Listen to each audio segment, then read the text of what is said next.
Let me ask you something personal. Do you have a voice inside your head?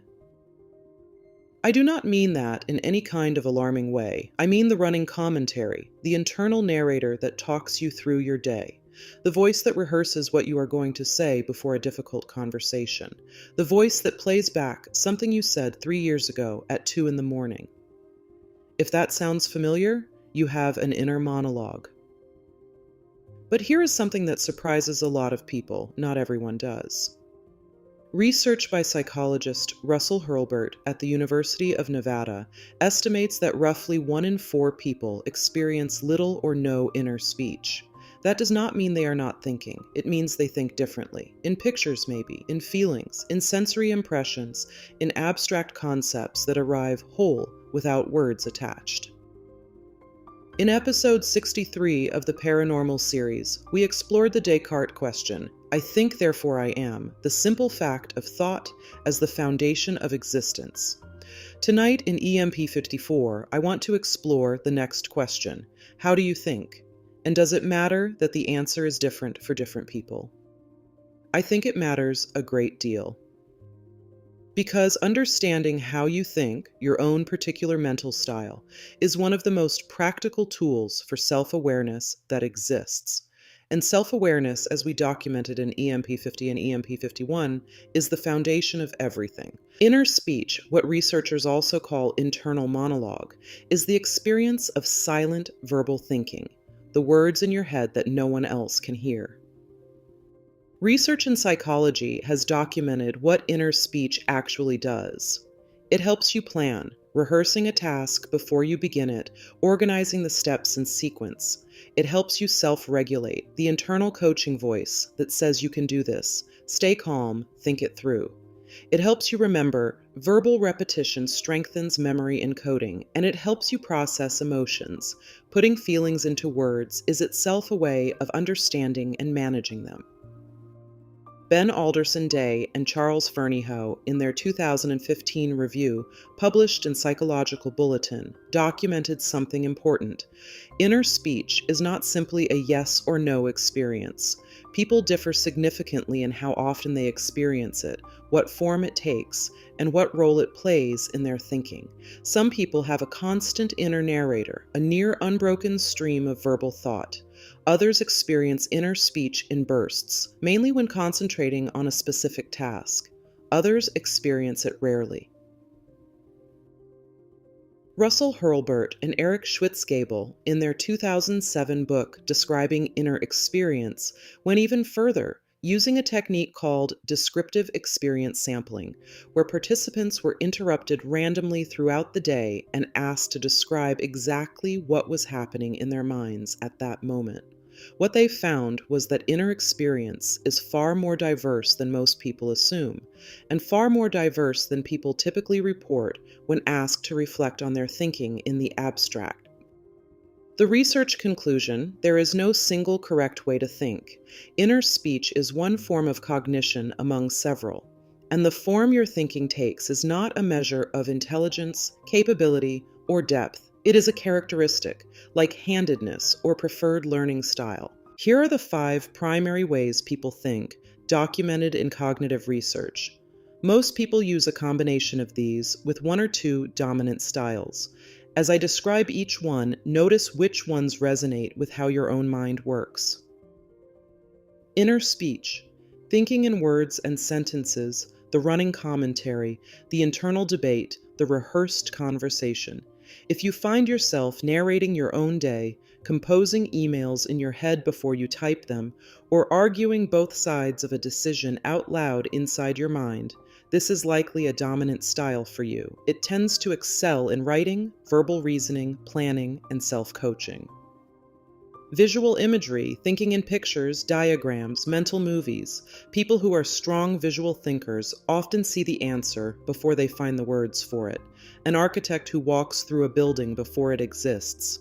A chess player who sees the board 5 moves ahead. A person who navigates by mental map rather than verbal directions. Visual thinking excels at spatial reasoning, design, and pattern recognition.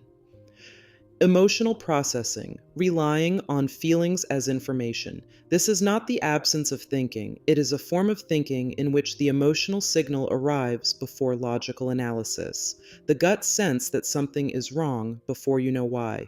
The immediate recognition that a person is trustworthy or a situation is dangerous. Emotional processing excels at empathy, rapid social judgment, and intuitive decision-making in complex situations. Sensory awareness, thinking through sounds, textures, rhythms, bodily sensations. The musician who hears the completed piece before playing the first note. The athlete who has already felt the movement before the body executes it. The craftsperson whose hands know what to do before the mind has articulated it. Sensory thinking excels at physical skill, musical performance, and kinesthetic learning. Abstract thinking, understanding ideas without words or images, grasping concepts, patterns, and relationships directly as pure structure.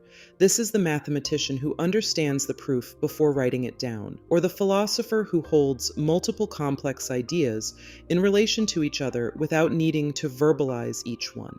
Abstract thinking excels at systems thinking, mathematical reasoning, and high-level pattern recognition. The table is in front of you. Which one or which combination feels like yours? If inner speech is a tool, and research suggests it is a powerful one, then it can also be turned in the wrong direction. Excessive negative self-talk is what happens when the inner narrator becomes the inner critic, the voice that rehearses your worst moments. The one that replays mistakes, anticipates failure, and narrates your inadequacy with a conviction it would never apply to anyone else in your life.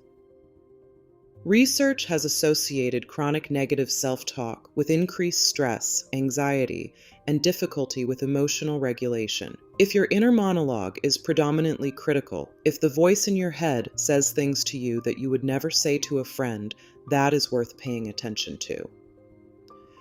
There are two things cognitive research consistently finds useful here. The first is labeling. When a negative thought arrives, I am going to fail, I am not good enough, I always do this.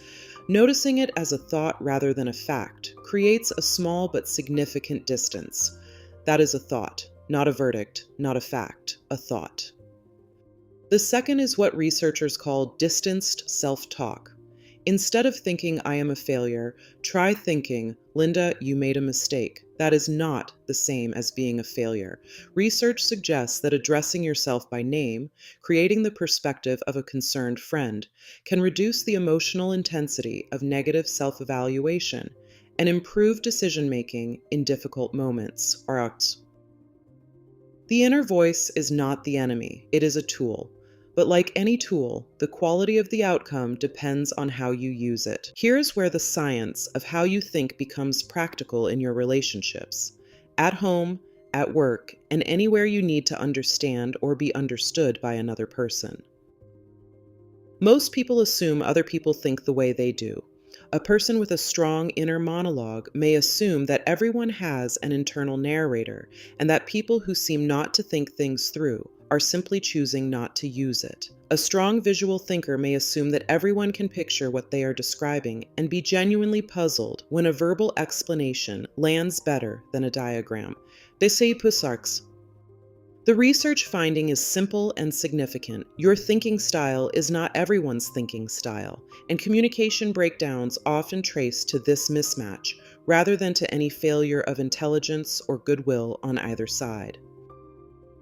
A parent who thinks in words may try to talk their child through a spatial problem that the child can only understand by doing it. A manager who thinks abstractly may describe a systems-level concept that their team can only grasp with a concrete example. A teacher who thinks visually may draw diagrams for a student who processes through verbal repetition. Understanding your own dominant thinking style is one half of this. The other half is developing the curiosity to notice how the people around you think and meeting them in their mode rather than insisting they come to yours. Not everyone thinks in words. Not everyone thinks in pictures. Not everyone has a running inner narrator.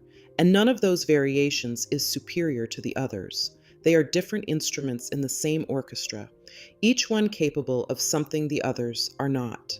In episode 63 of this series, we ended with a question from Descartes. I think, therefore I am, the simple, irreducible fact of your own consciousness as proof of your existence. Tonight, I want to leave you with the companion question. Not just that you think, but how. The research is clear on this. There is no single correct way for a human mind to work. The person who thinks in words is not smarter than the person who thinks in pictures. The person who processes emotionally is not weaker than the person who reasons abstractly. These are different modes, different instruments, each one with its own particular kind of intelligence. What I find remarkable about this research is that most people go through their entire lives without ever being told that the way their mind works is not just acceptable, it is specifically valuable. They may have been in school systems, workplaces, or families that implicitly favored one mode of thinking over others. They may have concluded somewhere along the way that they were not smart enough, or organized enough, or focused enough, when the actual explanation was simply that the environment was not designed for how their mind works.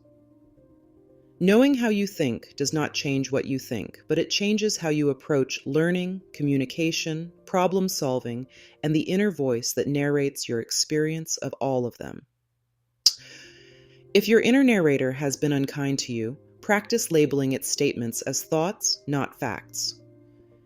If you have always suspected you think differently from most people around you, you probably do, and that difference is not a deficit. The human mind is remarkable, and you have spent your whole life inside one. It is worth getting to know. This is Words with Wentz. Know yourself. Let the signal cut through the noise.